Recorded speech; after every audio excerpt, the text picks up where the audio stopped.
Mountain News, first at 4, continues. A Southern Kentucky family is asking questions after a violent crash earlier this week. It happened on Kentucky 192 in Laurel County. Police say the driver that caused the crash was drunk. Fred R. Johnson was killed when police say the truck slammed head-on into the car he was driving. WYMT's Phil Pendleton spoke to the victim's family.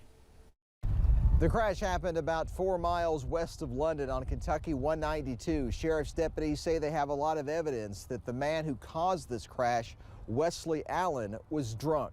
I just want to thank you for 40 years. Teddy Swanson can't believe that his stepfather, Fred Johnson, is no longer with him or the rest of his family and friends. I'm hurt. You know, I'm mad, I'm hurt, and I don't know. I can't put it into words. I've suffered loss before, but nothing like this. 29-year-old Wesley Allen is facing a murder charge after police say that his truck crashed head-on into the Honda Civic that Johnson was driving Tuesday night. Johnson had just left his job working on boats at Laurel Lake. It was just minutes from home when his family says the unthinkable happened. Actually, yesterday I went to the spot where it happened, and it was senseless. He was completely on his side of the road. And court records indicate that Wesley Allen's blood alcohol level was twice the legal limit and that he even had an open container with him in the truck. In Laurel County, Phil Pendleton, now back to you. Phil, thank you. Police are still waiting on blood tests to determine more about the level of intoxication. Organizations are coming together to create a recovery hub in Whitesburg. The Kentucky River District Health Department and Mountain Comprehensive Health Corporation are partnering to help provide more resources to those in any stage of addiction. Public Health Director Scott Lockard says they want to be able to intervene and help as many people as possible. We had a dream of creating a one-stop shop for anyone with substance use disorder.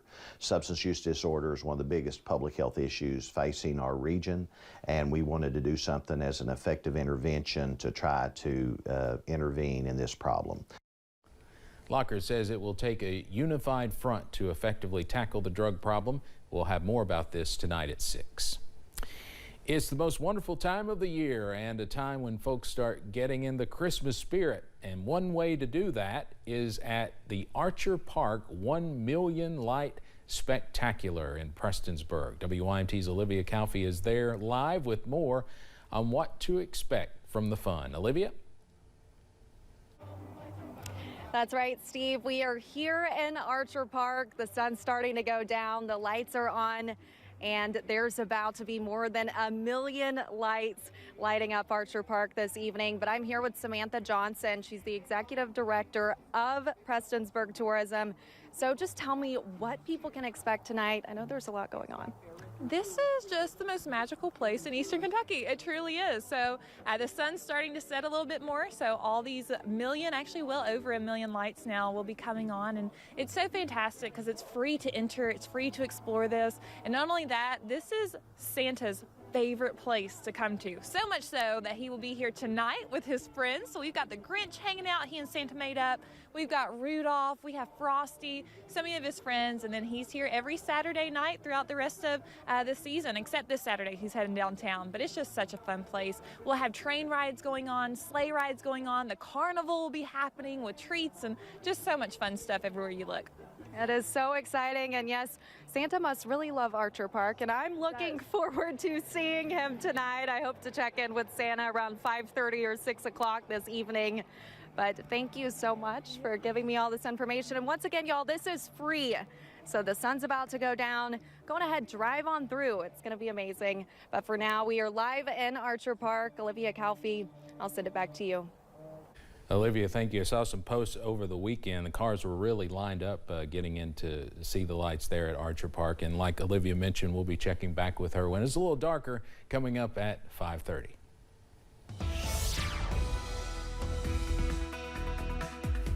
Well, it's a little warm for Santa's liking on this Thursday afternoon. Most of us in the middle to upper 50s across the region as we stay dry under plenty of sunshine. Here's a live look across the mountains from London to Hazard to Pikeville. And again, we are dry under plenty of blue sky. That current temperature up to 59 for London, 57 over in Pikeville, and 55 here in Perry County. So all of us are above average at this hour. Up to 62 for Monticello, 61 over in Somerset. So again, that nice weather does continue as we go into the rest of your Thursday. And like we talked about earlier this week, that warming trend does continue on Thursday, and it will also continue for Friday and into this weekend as we could see some widespread 60s to kick off the first weekend of December. Up on First Alert Pinpoint Doppler, that dry weather also sticks around into this evening, but those changes are looming as we go into late tonight. Also early on Friday as more moisture begins to move into the mountains. The good news, no severe weather, also no heavy rainfall, but some showers are likely to kick off your Friday and a few more spotty rain chances into this weekend. Not going to be as widespread, but a few showers are possible also on Saturday and Sunday and into early next week as we are also tracking some cooler conditions into next week as well. Those details plus your full 7-day forecast on the way in just a few minutes. Steve? All right, Cameron, thanks. A Kentucky woman is having trouble selling her home because of a cybersecurity breach. Loan Care mortgage servicing was temporarily down this week. They say it's because of a cybersecurity incident. It took them days to fix the issue, putting people's home sales in limbo. Julia Sandor talked with one woman who says she's frustrated by the situation and hopes there is a solution to her problem.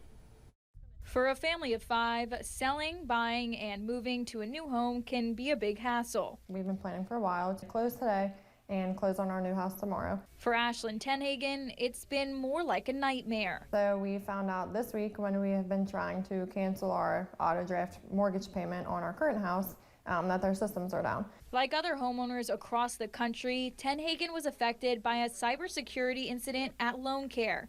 In a report filed by Fidelity National Financial, the parent company of Loan Care, they say the company became aware of the incident on November 19th. The same report says the incident wasn't contained until November 26th. They're telling us nothing. They can't tell us. I mean, we haven't even as much as got a message from them stating like we're cyber attacked. Like we have received no notice from anybody. We're pretty much left in the dark right now. With another family waiting to move in, they're left with filled boxes, empty walls, and a check written to their title company. So of course in the process, the title company is like, we now need 2 months of mortgage in order, to cover them to let you guys close. So we were supposed to come out of this after we closed with like a couple grand, and now we're going to be under probably $3 grand. Several phone calls, error messages, and $4,600 later, Tenhagen is hoping to be packed up and on her way to her new home this weekend. Living in boxes, we have a baby who's chewing on everything, so I'm like, okay, we either like unpack everything, repack everything, which it's hard enough packing one. So we're like, you know what, we're just going to pay the money, hope that they settle it and we get the money back and just hope for the best. In Pendleton County, Julia Sandor, WKYT. Overseas now, Hamas released 2 Israeli women from captivity as the truce in Gaza continues for another day. The planned exchange of more hostages for prisoners comes during a 1-day extension of the ceasefire, now in its 7th day. Any further renewal of the deal that has enabled dozens of hostages and prisoners to be released could prove more daunting, since Hamas is expected to set a higher price for many of the remaining captives. We've seen for multiple days now Hamas playing psychological games with the people of Israel, with the families of the hostages, releasing children without their parents, parents without their children, changing lists at the last minute. So we will wait to see them uphold that agreement. International pressure is mounted for the truce to continue as long as possible after weeks of Israeli bombardment. Israel's attacks have killed thousands in Gaza. Coming up on First at 4, some people believe electric vehicles still have too many problems to be considered reliable. Results of a new survey indicate they're partially right. Plus, we are dry for now, but that moisture is looming later tonight. Those details coming up after this break.